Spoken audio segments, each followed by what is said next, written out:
Boa noite, irmãos, a graça e a paz. Queria que você abrisse sua Bíblia comigo no livro de Efésios, no capítulo 1. Essa é uma carta muito preciosa.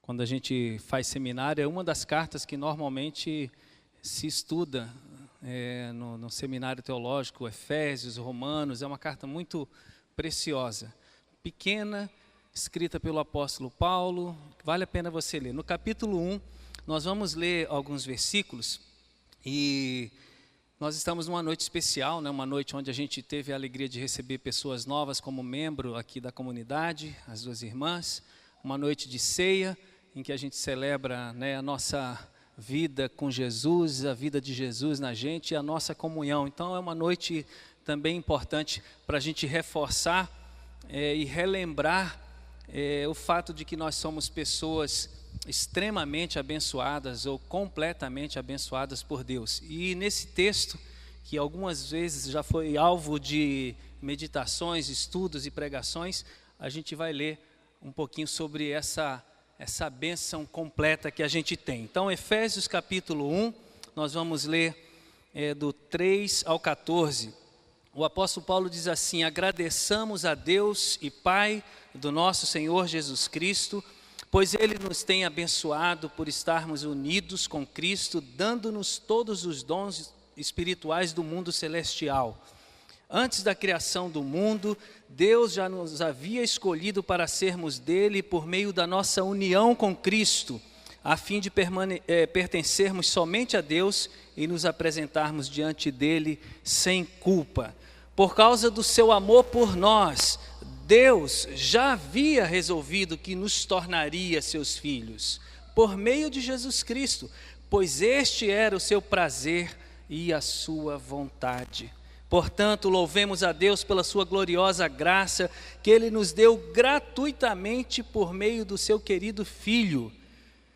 Pois pela morte de Cristo na cruz, nós somos libertados, isto é, os nossos pecados são perdoados. Como é maravilhosa a graça de Deus, que Ele nos deu com tanta fartura. Deus, em toda a sua sabedoria e entendimento, fez o que havia resolvido e nos revelou o plano secreto que tinha decidido realizar por meio de Cristo. Esse plano é unir no tempo certo, debaixo da autoridade de Cristo, tudo o que existe no céu e na terra. Todas as coisas são feitas de acordo com o plano e com a decisão de Deus, de acordo com a sua vontade, com aquilo que Ele havia resolvido desde o princípio. Deus nos escolheu para sermos o seu povo, por meio da nossa união com Cristo. Portanto, digo que nós, que fomos os primeiros a pôr a nossa esperança em Cristo, louvemos a glória de Deus. A mesma coisa aconteceu também com vocês, quando ouviram a verdade, a verdadeira mensagem, a boa notícia que trouxe para vocês salvação. Vocês creram em Cristo. E Deus pôs em vocês a sua marca de proprietário, quando lhes deu o Espírito Santo que Ele havia prometido. O Espírito Santo é a garantia de que receberemos o que Deus prometeu ao seu povo, e isso nos dá a certeza de que Deus dará liberdade completa aos que são seus. Portanto, louvemos a sua glória. Amém? Palavra do Senhor, escrita pelo apóstolo Paulo a uma igreja na Ásia, na cidade de Éfeso, que fala aos nossos corações ao longo dos séculos. Vem falando conosco. Paulo começa falando no versículo 3, como Deus é precioso, como Deus é maravilhoso, como Ele deve ser louvado e adorado a todo tempo, como Ele é bendito. E diz mais, diz que Deus, esse Deus que ele, Paulo, adora, é o Pai de nosso Senhor Jesus Cristo, que nos abençoou com todas as bênçãos espirituais nas regiões celestiais em Cristo. Os lugares elevados de altas bênçãos de Deus é nas regiões celestiais em Cristo. Que palavra poderosa de Paulo. Ele começa a sua carta, logo depois que ele se identifica ali no versículo 1 e 2, louvando e adorando a Deus, por Deus ter nos colocado nessa condição, de caminharmos com essa pessoa maravilhosa, que é Jesus, por Deus nos ter colocado em Jesus e Jesus na nossa vida. Ele tinha uma convicção profunda, brilhante e uma clareza de pensamento, que a gente percebe na forma como ele se comunicava com a igreja, na maneira como ele escrevia. Tão claro, categoricamente Paulo está dizendo aqui, olha, nós somos abençoados, o povo de Deus, a igreja de Jesus, é abençoada com todas as sortes de bênçãos espirituais em Cristo, com todos os dons. Em outras palavras, Deus, tudo que Ele é e que Ele possui, foi dividido, foi repartido, compartilhado comigo e com você, que somos parte da igreja. Cada uma dessas, todas as bênçãos, ou sortes de bênçãos, como algumas traduções trazem, estão em Jesus disponíveis para mim e para você. Lógico que todas as sortes de bênçãos, dentro de uma carta e dentro de um contexto, precisa ser esclarecido. Eu não posso inventar qual é essa bênção.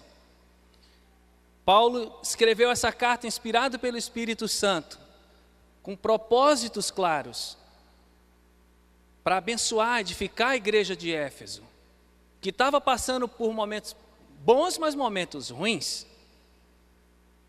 E ele queria fortalecer aquela igreja, aqueles irmãos.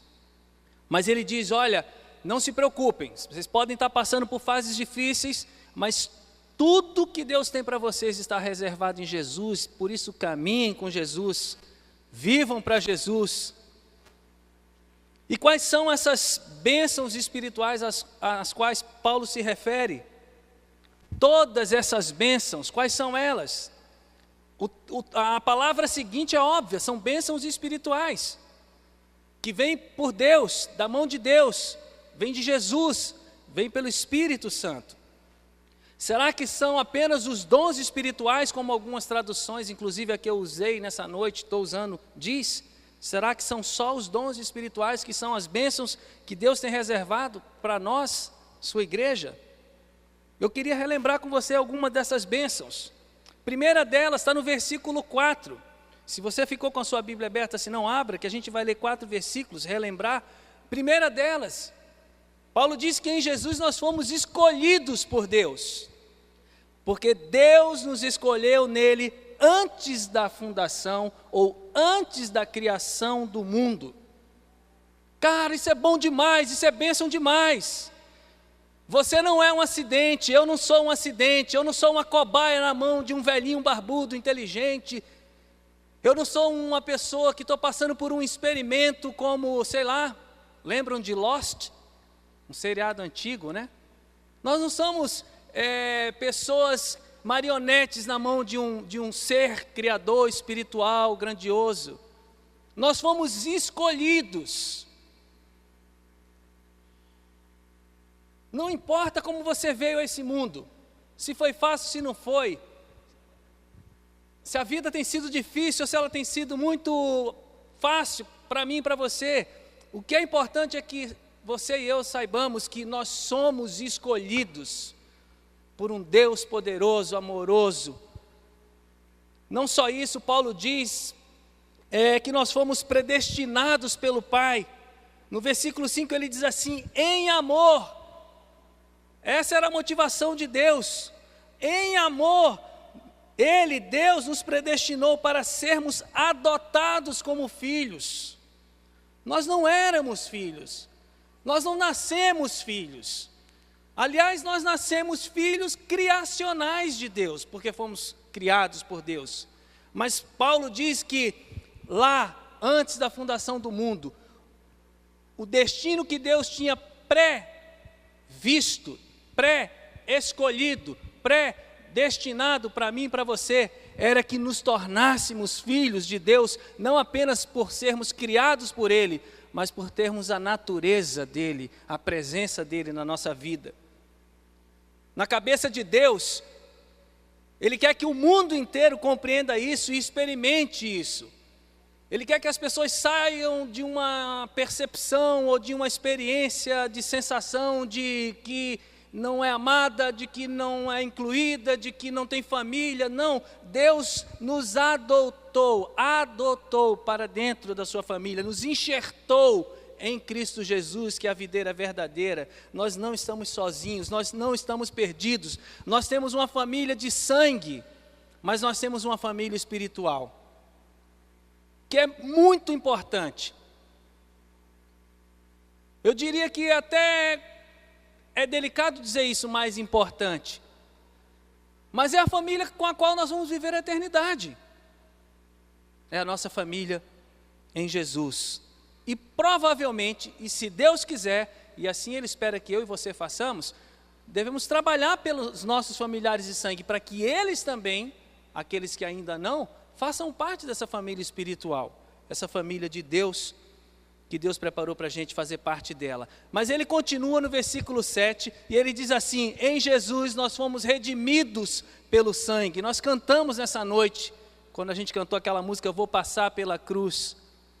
Nele nós temos a redenção, versículo 7, por meio do seu sangue, ou seja, o perdão dos nossos pecados, aqueles pecados que nos separavam de Deus, não apenas os pecados que nós cometemos, mas o fato de sermos pecadores e nascermos com uma natureza assim, que é inclinada para as coisas ruins. O sangue, quando nós cremos em Jesus, o sangue de Jesus, vertido na cruz, é poderoso, é vivo. Ele é capaz de nos limpar totalmente de tudo que nós éramos e de tudo que nós fazíamos, assim como é capaz de continuar nos limpando ainda hoje, dos nossos deslizes, dos nossos tombos, das nossas falhas. Estamos livres. Redenção significa alguém pagou o preço pela minha liberdade, e esse alguém é Jesus. Aquele que tinha o direito de me acusar foi envergonhado por Jesus, despojado por Jesus na cruz. Ele não tem direito nenhum mais sobre a minha e a sua vida, porque Jesus cravou na cruz todas as cláusulas que nos condenavam, todos os escritos das nossas dívidas, todas as listas dos nossos pecados. Jesus cravou na cruz. Portanto, o acusador foi calado. Foi calado pelo Cordeiro, foi calado pelo Leão, foi calado pelo Senhor dos Senhores. E ele continua dizendo, não apenas que nós fomos redimidos pelo sangue, mas ele diz também que no versículo 13, nós fomos selados pelo Espírito Santo, todas as sortes de bênçãos espirituais. Olha aí o que nós estamos falando, selados pelo Espírito Santo, o Espírito da promessa, prometido a todos os filhos, igualmente. Nós pertencemos a Deus.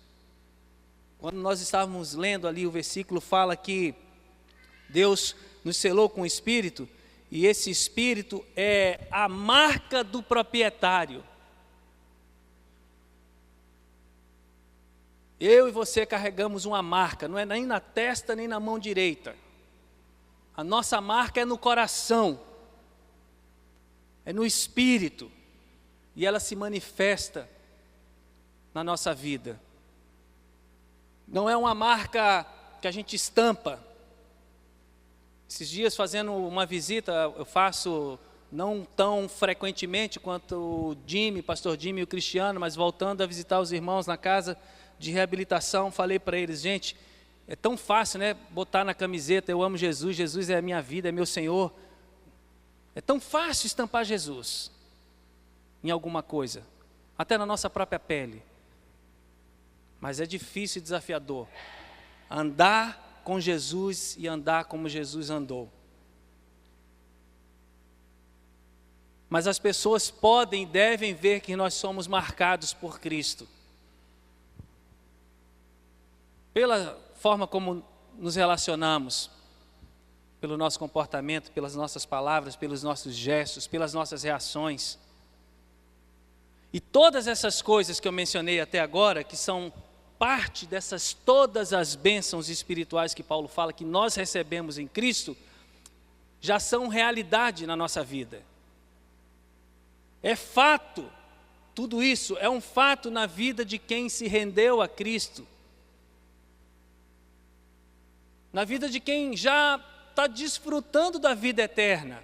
Porque a vida eterna é essa, disse o apóstolo João escrevendo na sua primeira carta, lá no final da Bíblia, próximo do livro de Apocalipse. A vida eterna é esta, que vocês conheçam ao Pai e ao Filho.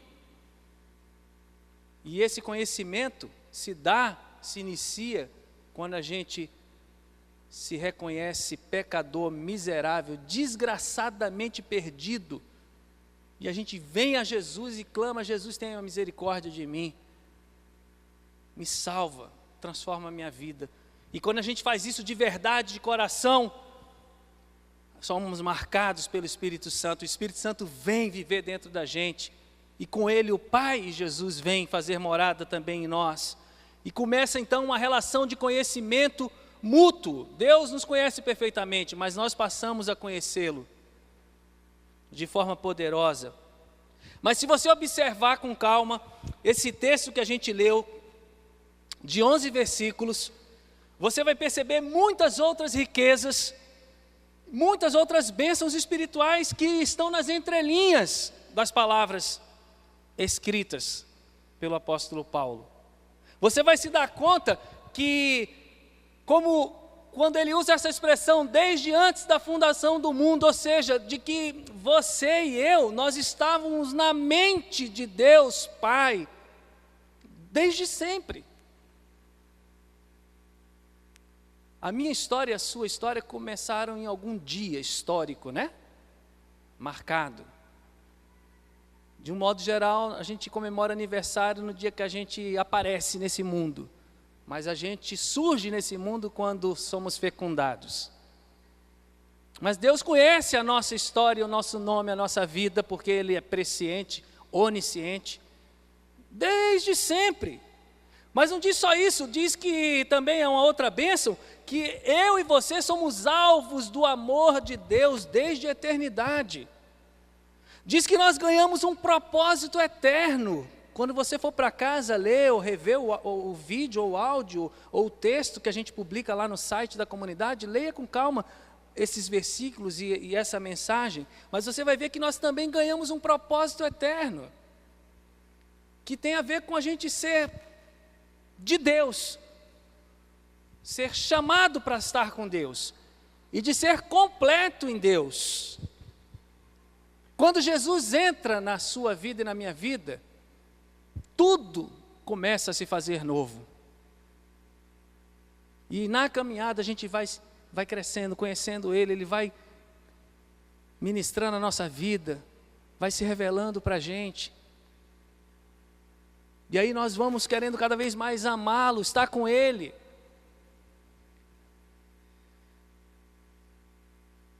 Mas a palavra diz que a gente foi possuído. Palavra meio forte, mas é isso mesmo. Nós somos possuídos, envolvidos, de dentro para fora, com uma graça, ou seja, um amor imerecido, que nos foi dado.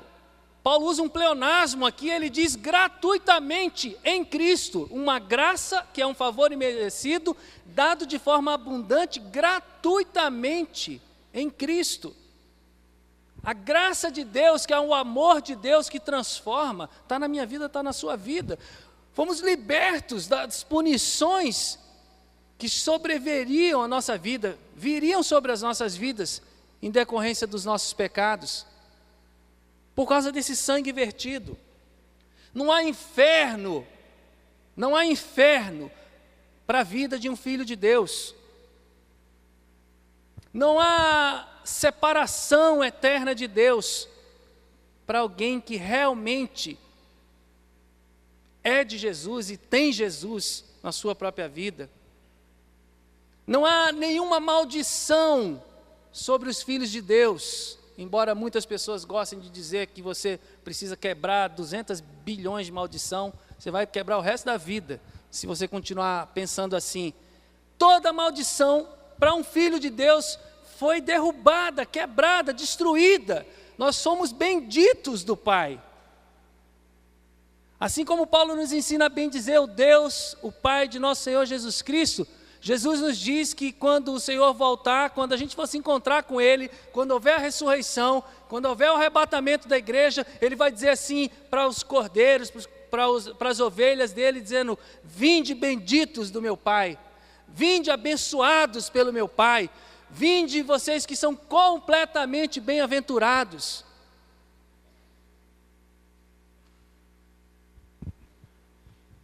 Pelo contrário, ao invés de maldição, sabe o que? É uma cooperação, e deve haver uma cooperação da minha vida e da sua vida com Deus, porque Deus está ajustando, Deus está centralizando, Deus está fazendo convergir toda a criação e todas as pessoas, para que no dado momento da história, todos os joelhos e todas as línguas, todos os joelhos se dobrem, todas as línguas confessem que Jesus Cristo é o Senhor. Esse momento vai chegar para a alegria de muitos e para o horror de muitos outros. Irmãos, vocês percebem qual é a dimensão dessa bênção, todas as sortes de bênção, todas são todas mesmo. Quem tem Jesus não precisa de mais nada no que diz respeito ao propósito de Deus, o desejo de Deus, a promessa de Deus. Jesus é o tudo de Deus. Paulo diz em Colossenses lá: Cristo é tudo e quer ser tudo em todos. Diz também lá que em Jesus habita a plenitude de Deus. Vocês percebem o quanto é gloriosa e completa a vida daqueles que estão em Jesus?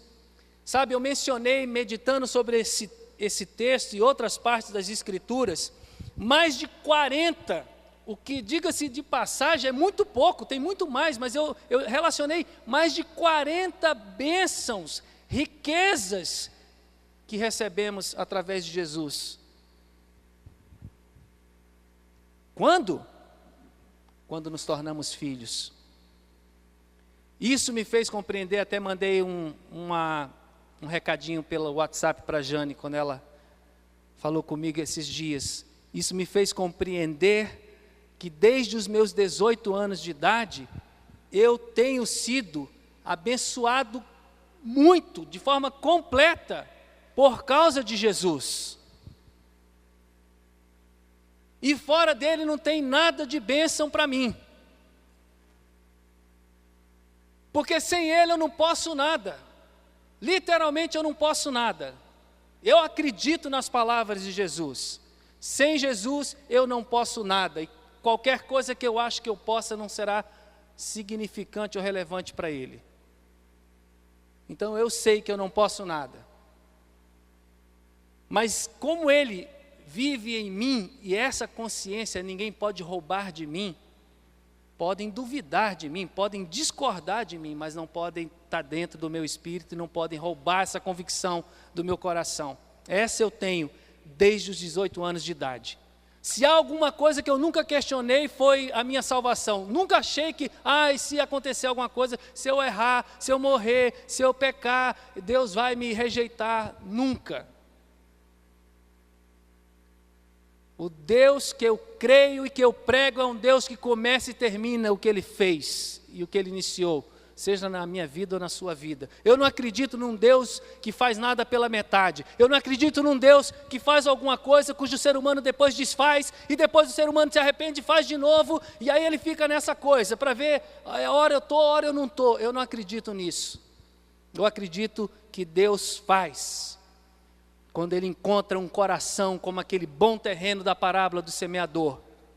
Um bom coração não é um coração que não peca, é um coração que se reconhece desesperadamente necessitado de vida eterna, de Jesus.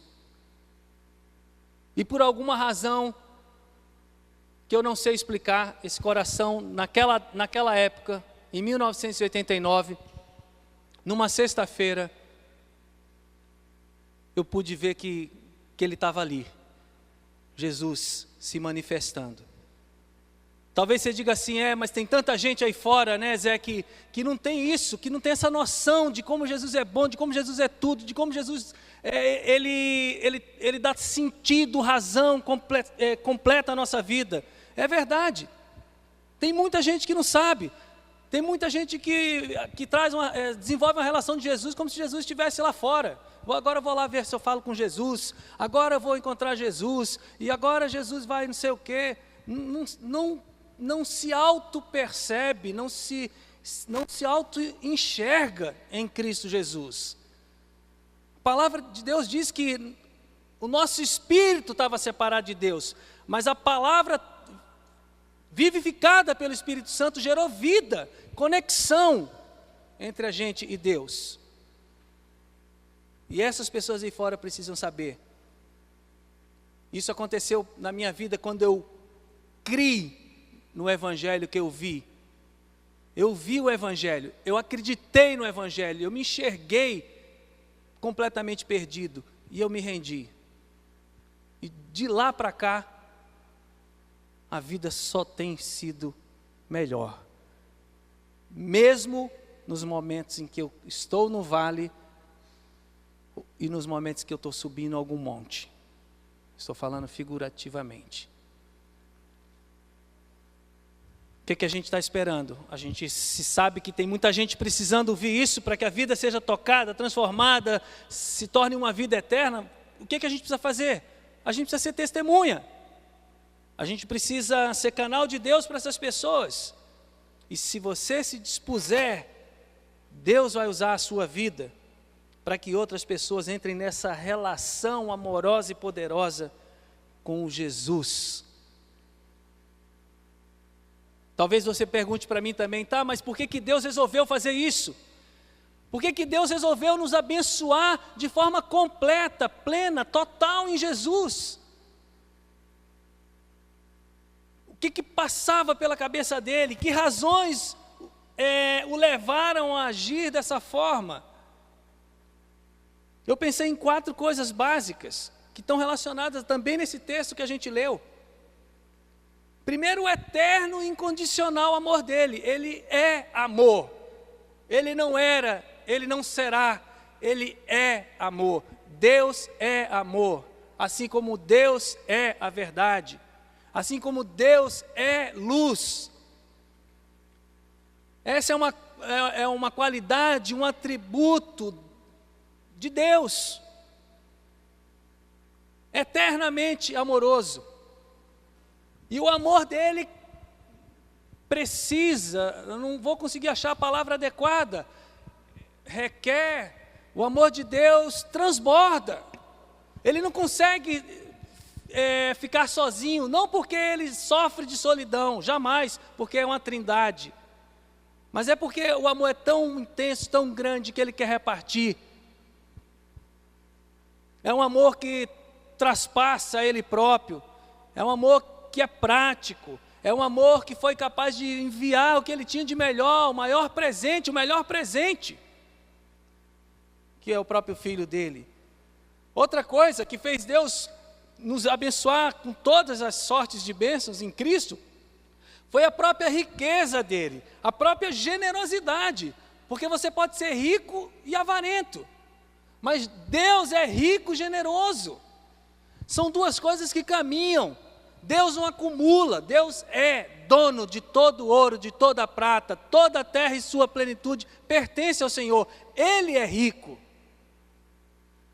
Mas a medida da sua riqueza também é tão grande, e é tão eterna quanto Ele é, que ninguém vence a Deus, no sentido de doar, se dar, distribuir. Tem outra coisa, a eterna alegria de Deus. A maioria dos filmes que falam de Jesus não mostra Jesus sorrindo. Mostra Jesus, na maioria das vezes, com a cara de religioso. Sempre sério. Mas, gente, a palavra diz que na presença de Deus existe alegria plena, gozo pleno, prazer constante.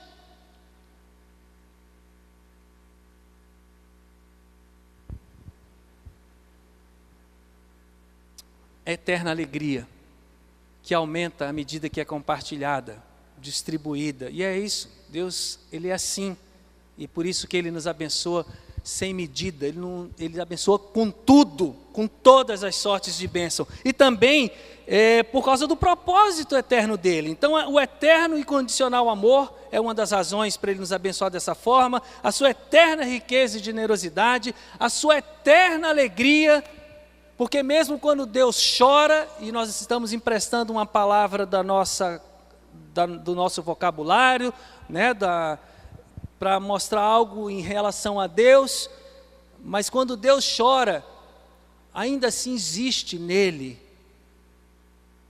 uma alegria contínua. É difícil de a gente entender, mas nós vamos compreender quando a gente estiver face a face com Ele. Mas a quarta questão, a quarta razão seria o propósito eterno dEle. Como eu falei para vocês no início, lá mostrando no versículo, nós fomos escolhidos desde antes da fundação do mundo para sermos santos e irrepreensíveis, completos.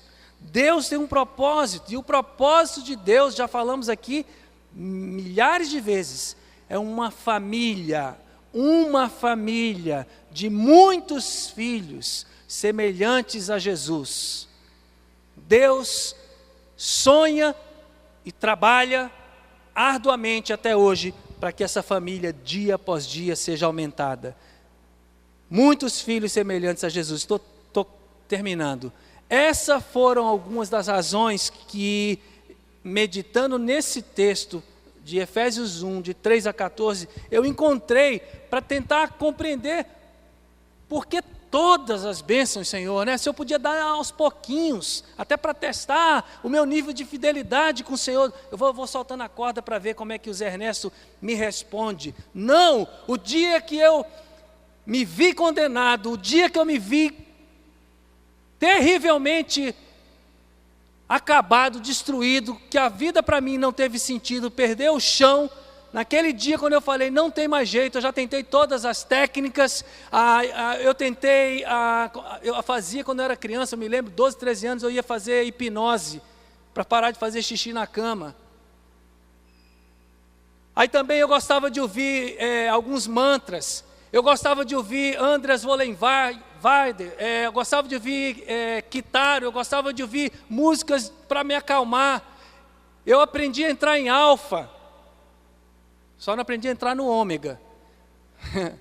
Mas em alfa eu aprendi, porque eu era atleta, era bom. Para ser atleta tem que aprender a entrar em alfa. Aumenta a produtividade, a concentração.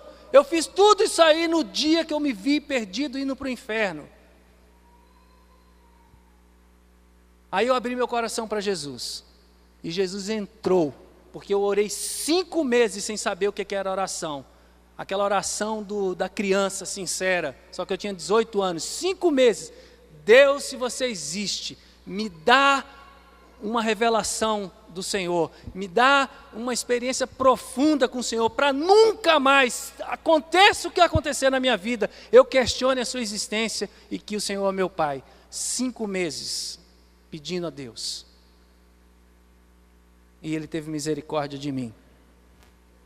Então depois que eu ganhei essa consciência, irmãos, nunca mais eu fui atrás de nada, de técnica de nada, tudo é bom, tudo tem o seu valor, tudo tem o seu lugar, seu espaço e seu tempo, tá? Nem tudo, para quem quiser entender um pouco mais, pode estudar Seitas e Heresias, na quarta-feira, temos mais 8 encontros, mas vamos dizer o seguinte, tem muitas coisas boas acontecendo pelo mundo, mas nada, nem ninguém se compara assim, mas nenhuma ponta de uma agulha com o significado que Jesus tem para a minha vida e para a sua vida. Nós precisamos mergulhar, irmãos, mergulhar em Jesus e deixar que Ele também faça isso na nossa vida. E desde lá então só tenho o quê? Só tenho a agradecer a Deus. Só quero agradecer a Deus e concordar com o apóstolo Paulo e falar: bendito seja Deus. Que Deus seja sempre adorado, louvado, exaltado. Que eu sempre tenha um coração para agradecê-lo. Que Ele me conserve e me dê um coração parecido com o de Jesus. Eu quero, eu preciso. Descontaminado, simples. E que se enxerga. Mas eu quero agradecer, desde lá eu só quero agradecer. E não só agradecer a Deus, mas agradecer também a todos os irmãos de fé, de caminhada, porque até aqui eu cheguei porque Jesus habita em mim, mas Jesus usou durante todos esses anos pessoas para me apoiar, me encorajar, me puxar a orelha. Mas eu quero também amar, não adianta só eu querer agradecer a Deus, mas eu quero amar a Deus através da minha obediência. Eu quero amar a Deus diante daquilo que Ele me diz na palavra dEle, que Ele entende como expressão de amor. Não do meu jeito, mas do jeito dEle. Do jeito que Ele quer ser amado. Eu quero amar. E não amar de palavras, eu quero amar com ações. Vai ser imperfeito, porque eu sou humano, embora Jesus habite em mim. Mas eu quero amar. E por último, por causa da consciência, dessa bênção total que Jesus representa para mim, eu quero continuar conhecendo Ele. Sabe por quê? Porque a vida é eterna, a vida continua, a vida vai para frente. Tem muita coisa pela frente. Então eu não quero esmorecer, e irmãos, eu digo para você, não esmoreça. Quando você estiver cansando, querendo jogar a toalha, entregando os pontos, você olha para a cruz, faz lá o que o escritor de Hebreus disse, olha para a cruz, olha para Jesus, que por causa da alegria que estava proposta a Ele, que alegria, salvação de milhares de pessoas, Ele não se envergonhou da cruz, Ele foi lá e aguentou firme. Então quando eu estou assim, eu olho para Jesus, e eu quero continuar conhecendo Ele. Eu quero continuar descobrindo e experimentando as preciosas riquezas da graça que eu não mereço, mas que está nele e está em mim. Eu quero continuar conhecendo as insondáveis riquezas da sabedoria e do poder de Jesus. Não me interessa as coisas dos homens, me interessa as coisas de Deus, até aquelas que vêm através dos homens. Mas o mundo não tem nada que me fascina. E é isso que eu desejo. É isso que eu quero.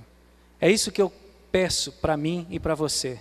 Que a gente siga nesse conhecimento. E é muito bom. Não há nada melhor. Quanto mais a gente conhece, mais a gente se entrega, se rende, mais a gente confia. Queria pedir que você se colocasse de pé.